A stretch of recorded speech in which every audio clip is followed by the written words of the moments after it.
বিসমিল্লাহির রহমানির রহিম। আসসালামু আলাইকুম। আসলে একটা দল কীভাবে ফ্যাসিস্ট হয়ে ওঠে সেটা কিছু সিমটম আছে। যেমন হচ্ছে সে মনে করে আমিই ভালো আর বাকি কেউ নাই আসলে। বাকি সবাই খারাপ, সবাই মানে কেউ আর মানে সঠিক রাষ্ট্র গঠন করতে চায় না। সবাই সবাই রাষ্ট্রটাকে ধ্বংস করে দিতে চায়, সবাই দেশটাকে বিক্রি করে দিতে চায়। এই ধরনের যে মন মানসিকতা নিয়ে এই ধরনের একটা টেন্ডেন্সি তাদের মধ্যে থাকে। ২ নম্বর তার একটা ভুয়া হোক, সত্য হোক, মিথ্যা হোক একটা আইডিওলজি প্রতিষ্ঠা করে। যদি আপনি আওয়ামী লীগের দিকে তাকান তাহলে এই বিষয়টা আপনি দেখবেন যে আওয়ামী লীগের সময় তারা বলতো যে তারাই সেরা, আওয়ামী লীগ মুক্তিযুদ্ধের পক্ষে শক্তি, আওয়ামী লীগ দেশকে স্বাধীন করছে, সুতরাং আওয়ামী লীগের বাইরে আর কোনো শক্তি আসলে সবাই দেশ বিরোধী শক্তি।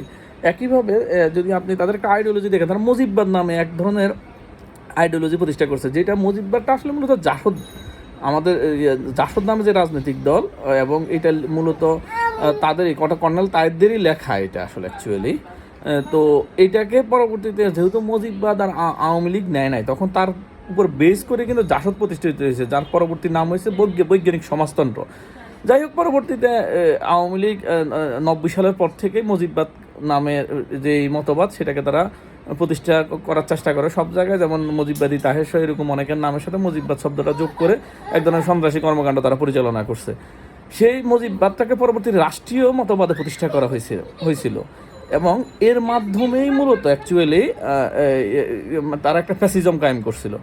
একইভাবে আপনি যদি এখন জামাতে ইসলামের দিকে তাকান, তারা ঠিক একই পথে হাঁটতেছে। তারা যে ফ্যাসিস্ট হওয়ার প্রথম স্টেপ অলরেডি তারা পার করছে।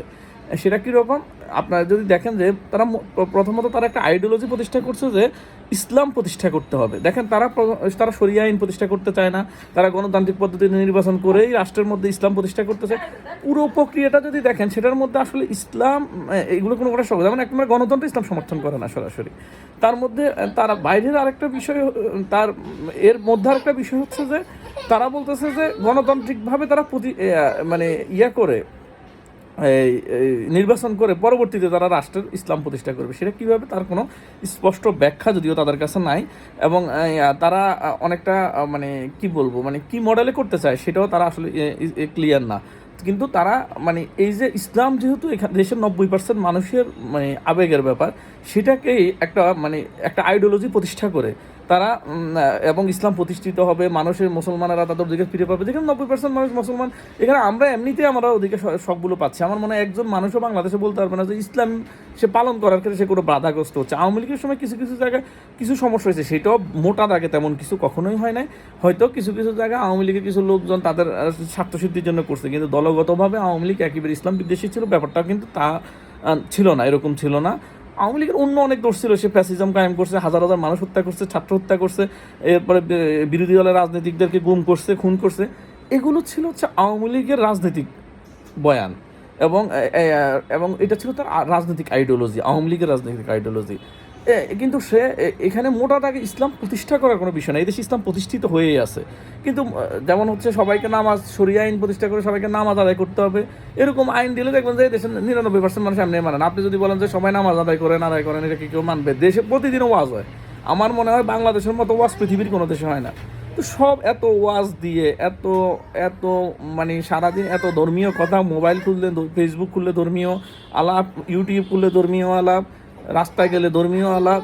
আমি দেখি সিএনজিগুলোতে সারাদিন ওয়াজ চলে, কিন্তু কোনোদিনও মানে ওই সিএনজিওয়ালারা নামাজ পড়ে না। তা আমি মাঝে মধ্যে অনেকের জিজ্ঞেস করি, বা অনেক সময় আপনারা দেখবেন যে বিনা অটো রিক্সায় সারাদিন ওয়াজ চলে, একটা সাউন্ড বক্স লাগাই দিই। আমি বলি ভাই কি নামাজ আজান দিয়েছি, তুমি নামাজ পড়ো না কেন? তারা হাসে। অর্থাৎ নামাজে যাবে না, এমনি দিয়ে ধর্মীয় আলাপ আলোচনা শুনবে, ধর্মীয়। অর্থাৎ বাংলাদেশের মধ্যে ধর্মর ক্ষেত্রে বাধা আসলে ওইভাবে ওটা কোনো বিষয় না। আসলে ধর্মে কেউ কাউকে বাধা দিছে এরকম একটা ফ্যাক্টর নাই, কিন্তু এটা একটা আইডিওলজি। এই আইডিওলজির মাধ্যমে জামাত আসলে যে জিনিসটা করতে চায় সেটা হচ্ছে সে বুঝাইতে চায় যে শুধু তার কাছে ইসলাম নিরাপদ, শুধু তার কাছে বাংলাদেশ নিরাপদ, শুধু সেই ভারত বিরোধী। এই সবগুলো বিষয়গুলো যেগুলো বাংলাদেশের মানুষের সেন্টিমেন্ট আছে, এই বিষয়গুলোকে যেমন আওয়ামী লীগ মুক্তিযুদ্ধকে সেন্টিমেন্ট করছিল, সেই তদরূপী একইভাবে সে আবার এই 3টা বিষয়কে সামনে এনে সে আবার মানে তার একটা আইডিওলজি প্রতিষ্ঠা করতে চায়। আর দ্বিতীয় যে বিষয়টা হচ্ছে যে আওয়ামী লীগের সময় যেমন মুজিববাদ একটা ব্যাপার ছিল, এখানের মধ্যে মৌদুদিবাদ আবার তারা মৌদুদিবাদ নামে আরও একটা মানে একটা ফেসিবাদী অথবা আরও একটা মানে ভয়ঙ্কর মতবাদ তারা আবার মানুষের সামনে নিয়ে আসতে চাচ্ছে। এবং এই মৌদুদিবাদীরা মূলত তারা মনে করে তারা যদি নবীকে গালি দেয় কোনো সমস্যা নেই, নবীর স্ত্রীদের নিয়ে সমালোচনা করে কোনো সমস্যা নেই, অর্থাৎ তারা তাদেরকেও ওয়ান কাইন্ড অফ নবী মনে করে, যে নবীর মতো তারা বিভিন্ন ধরনের ফতুয়া দিতে পারবে মতামত। যেমন কেউ যদি ধরেন না, আমি একটা মানে একটা এক্সাম্পলে দিই, ধরেন কোনো একজন গ্রামে কেউ একজন জামাতের নেতা সে ধরা পড়ছে ওই ধরেন আকাম কুকাম প্রবাসীদের স্ত্রীটা সেটার সাথে তারা সারাদিন এগুলো ধরা পড়ার পরে তাদের জিজ্ঞেস করা হলে তারা বলে একজনের সাথে করছে কি হয়েছে বা এইটাতে এই সিস্টেমগুলো মাপ পাওয়া যাইব, অথবা তাদের একজন ফতুয়া দিয়ে দিল যে করার আগে হয়তো বা তারা বিয়ের কালিমা পড়ে নিছে। অর্থাৎ একটা মানে ইসলামটাকেই তারা কি ওই যে আওয়ামী লীগ যেরকম সব কিছুকে মুজিববাদ নামে এক ধরনের বাদ প্রতিষ্ঠা করতে চাইছে, এবং মুজিববাদীরা ভুল করলেও সেটা ঠিক আছে। যেমন একেবারে রাজাকার মুজিববাদের যাই যোগ দিবে সে সরাসরি মুক্তিযুদ্ধ হয়ে যাবে। একইভাবে হিন্দু মানুষ সেও যদি জামাত ইসলামে ভোট দেয় তারা বলে জান্নাতে যাবে। এবং ওই যে ওদের একজন বক্তা আছে কি জানি ওর নাম, এই আমির হামজা, ও বলতেছে যদি শুধু জামাত ইসলামে ভোট দেয় 18 কোটি মানুষের নামাজ পড়ার সওয়াব সে পেয়ে যাবে। তাহলে একটা জিনিস চিন্তা করেন কত বড় ভয়ঙ্কর কথা, যে জামাত ইসলামে ভোট দিলে 18 কোটি মানুষের নামাজ পড়ার সওয়াব নাকি পাইবে। ওরে কি আল্লাহ দায়িত্ব দিচ্ছে? কোনো কোরআন হাদিস থেকে এটা প্রুভ করা সম্ভব যে কোনো রাজনৈতিক দলকে? তাহলে সৌদি আরবের মানুষ যে জামাত ইসলামে ভোট দিতে পারতেছে না, তাহলে তো ওরা তো সব জাহান্নামে যাবে দেখা যায়। অর্থাৎ মূল যে ব্যাপারটা দাঁড়াচ্ছে এই যে একটা আইডিওলজি প্রতিষ্ঠা করার মাধ্যমে ফ্যাসিজম প্রতিষ্ঠা করার একটা পথে হাঁটতেছে। যেমন আপনি যারা যদি আরও সহজভাবে দেখেন, যেমন শাহজাহান চৌধুরী নামে এক লোক আছে, তাদের আমি মনে করি আওয়ামী লীগের ছিল হচ্ছে এই ওর নাম হচ্ছে শামীম ওসমান, আর জামাত ইসলামে আছে শাহজাহান চৌধুরী।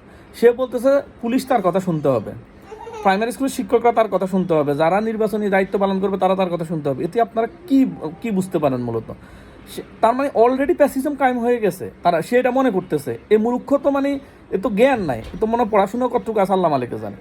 এই মূর্খ বলতেছে তার কথা, তার দল এখনো পর্যন্ত এক আসন টিকে কিনা সন্দেহ। আমি আর মনে হয় যদি বাংলাদেশে সুস্থ নির্বাচন হয়, জামাত ইসলাম অন্তত 50% আসনে তাদের জামানত বাজেয়াপ্ত হবে, আর 30% আসনে তারা কিছুটা প্রতিদ্বন্দ্বিতা করতে পারবে, 5 থেকে 6% আসন তারা টিকতে পারে। মানে সেই হিসাব করতে গেলে 15 থেকে 20টা আসন, এর বেশি এরা টিকবে বলে আমার মনে হয় না। এবং আমার প্রায় মনে হয় যে এই মানে সর্বোচ্চ 10টা, যদি সুস্থ নির্বাচন করে 10টার বেশি আসন টিকবে না আসলে। অ্যাকচুয়ালি এদের এই সাংগঠনিক ক্ষমতাও নাই, আর এদের এই ধরনের মানে নির্বাচন করে জিতে আসার এই কোয়ালিটিও নেই। ওরা প্রার্থী দিচ্ছে সোনাইমণি থানায়, ওরা কেউ চিনেই না।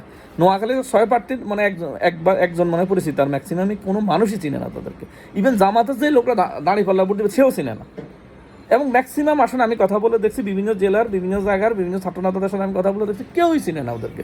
ওরা নিজেদেরকে পরিচয় করার জন্য উল্টাপাল্টা বক্তৃতা দেয়। যেমন এই যে ইসলাম নিয়ে একটা আলতু ফালতু কথা বলে দিল, তখন মানুষ সবাই শেয়ার করে, গালিগালাজ করে, এতে পরিচিত হয়। এটা হচ্ছে ওদের পরিচিত হওয়ার মাধ্যম। আর দ্বিতীয় হচ্ছে ওয়াজার মাহফিলে যায়। ওই যে কিছুদিন আগে ওই আমির হামজারই একটা ফোন রেকর্ড ভাইরাল হয়েছে, ও বলতেছে যে জামাত ইসলামের সভাপতি সেক্রেটারিরা না নিলে ওই উপজেলা সে ওয়াজ করবে না, নাচ দিয়ে ওই জেলায় সে ওয়াজ করবে না। মানে অর্থাৎ ওই যে প্রার্থীদেরকে পরিচিত করানো ওয়াজের মাধ্যমে, এটাই তাদের কাজ। এটা দিয়ে কি ভোট পাওয়া যায়? এই দেশের মানুষ ওয়াজ শুনে নামাজ পড়ে না, আর ওয়াজ শুনে ওরা ভোট দিয়ে দিবে। তার মানে মূল যে জায়গাটা দাঁড়াচ্ছে যে জামাতে ইসলাম রাজনৈতিকভাবে আসলে জিতে আসতে পারবে কি পারবে না এটা ইস্যু হচ্ছে আওয়ামী লীগের মতো সে আরও একটা ফ্যাসিজম কায়েম করতে চাচ্ছে বাংলাদেশের মানুষের মধ্যে, এবং সেটা চাপাই দিতে যাচ্ছে। এবং সে মানুষ যেমন হয় শাহজাহান চৌধুরীর মতো তাদেরকে ভোট দিতেই হবে। তারা আমি গত 1.5 বছরে দেখি নাই জামাত ইসলাম একটা নতুন কোনো টার্মস নিয়ে আসছে রাজনীতিতে, বা বলতেছে কীভাবে কর্মসংস্থান হবে বা কীভাবে মানুষের মানে শিক্ষা ব্যবস্থার উন্নতি হবে, কোনো বিষয় নিয়েই বা ইসলামও বা কীভাবে প্রতিষ্ঠা হবে এরকমও কোনো বিষয় তাদের কোনো আলোচনায় কোনো জায়গায় আপনারা পাবেন না। তাদের কি আছে, একটা আছে গীতাহের, ও কেমনে ঘি খাইব, কেমনে কোন আঙ্গুলে ঘি উঠাইব, এটা তারা নতুন করে রাজনীতিতে আইডিওলজি প্রতিষ্ঠা করছে। ওদের আমি একটা পাইলাম। আরেকটা হচ্ছে যে ওই যে ওদের একজন আছে গোলাম পরোয়ার, ও যে কি বলে আমার মনে পরে 1 ঘন্টা পর ওরা জিজ্ঞেস করলে ও নিজেও বলতে পারে না, ও হচ্ছে চিল্লাইব শুধু। মানে এরা যে মূল নেতা, এবং এরা যে আসলে আমি যদিও অনেক সমালোচনা আছে শফিক সাহেবের, তারপরেও তার একটা ইমব্যালেন্সের মধ্যে কথাবার্তা আছে। কিন্তু বাকি যে এরা নিচের দিকে আছে এদের কি কোনো ব্যালেন্স আছে? কি বলে না বলে। আরেকজন আছে সে মানে কেউ বলে জামাতের ভোট না দিলে আপনি জাহান্নামে যাইবেন, কেউ বলে আপনি মানে অ্যাকচুয়ালি যে কী কারণে তারা ভোট দিতে হবে। আপনারা কেউ তো ভোট দিয়ে জান্নাতে যেতে চায় না রে ভাই। মানুষ ভোট দিয়ে তার রাষ্ট্রটা কিভাবে চলবে সেটার একটা নিয়ম কানুন চায়, সেটার পরিচালনার পদ্ধতি জানতে চায়। ভোট দিলে জান্নাতে যাইতে পারবে এই কথা বাংলাদেশের পাগলও বিশ্বাস করে না। কিন্তু ওসব বিষয়ে তাদের কোনো ফোকাস নাই, একটা কিছু আসে বলে দিল এই আর কি বিষয়, মানে যা মানুষের মানে কাছাকাছি মানুষের ভালো লাগতে পারে এমন কিছু একটা বলে দিল, এবং সেগুলো সমালোচিত হোক আর যাই হোক। আর ওরাও একটু সমালোচিত হইতে চায়, কারণ মানুষ চিনে না, যদি এগুলো উল্টাপাল্টা বললে যদি দুই একজন মানুষ চিনে, দুই এক ভোট পাওয়া যায়।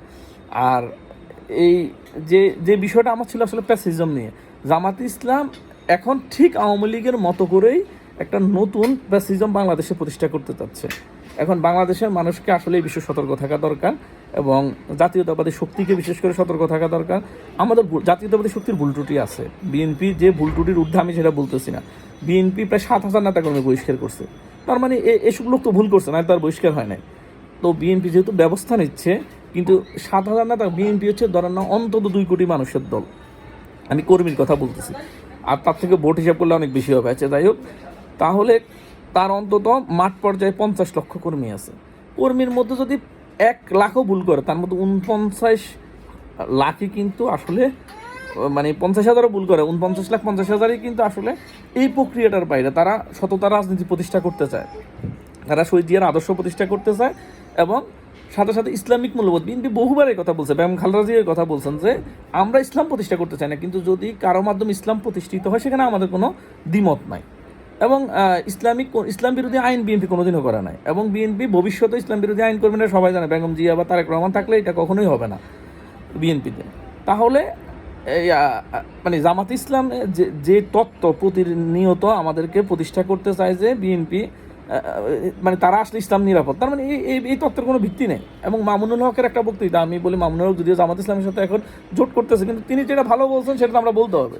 মামুনুল হক নিজে বলছেন যে আমি খালেদা জিয়ার সাথে কথা বলছি, যে কথাটা আমি একটু আগে বললাম, যে আমরা ইসলাম প্রতিষ্ঠা করতে চাই না, এটা আমাদের আদর্শ না, আমরা জাতীয়তাবাদ প্রতিষ্ঠা করতে চাই। কিন্তু কেউ যদি ইসলাম প্রতিষ্ঠা করতে চায়, আমাদের দিক থেকে আমাদের যতটুকু সহযোগিতা থাকবে সেটা আমরা করব। এবং বিএনপি আসলে একটা মধ্যপন্থী ইসলামিক রাজনৈতিক দল। তো এবং সে আসলে কোনো জীবনে সে প্যাসিজম প্রতিষ্ঠা করতে চায় না, কোনো জীবনে সে আসলে স্বৈরাচারী হইতে চায় না। যেমন যখন ভোট চাইছে 96 সালে মানুষ নির্দ্বিধায় ভোট দিয়ে দিয়েছে, ক্ষমতা ছেড়ে দিয়ে, চাইলে কিন্তু জোর করে ক্ষমতা থাকতে পারতো। 14 সালে আওয়ামী লীগ ছিল না, কোনো কি হইতো, হয়তো আর একটু কইছে লাশ পড়তো, কিন্তু খালেদা জিয়া সেটা চান নাই। তো যেটা মূল বিষয়টা, আমি আসলে কথা সংক্ষিপ্ত, আসলে অনেক আলোচনা হয়ে গেছে। তো মূলত যে বিষয়টা হচ্ছে যে আসলে এখন জামাতে ইসলাম, আওয়ামী লীগ মডেলে জামাতে ইসলাম একটা নতুন প্যাসিজম কায়েম করতে চায়। তো সেটা আসলে বাংলাদেশের মাটিতে কতটুকু সম্ভব হবে সেটা নিয়ে আমার মনে হয় তারা নিজেরাও সন্দিহান, এই জন্যই তারা উল্টাপাল্টা বক্তৃতা দিয়ে বেড়াচ্ছে। আর বাংলাদেশের মানুষের সতর্ক থাকা দরকার, এবং সেক্ষেত্রে হয়তো বিদেশি শক্তিদেরও সহযোগিতা থাকতে পারে। আমি মনে করি বাংলাদেশের সব মানুষ সজাগ থাকবেন। ধন্যবাদ সবাইকে, আসসালামু আলাইকুম।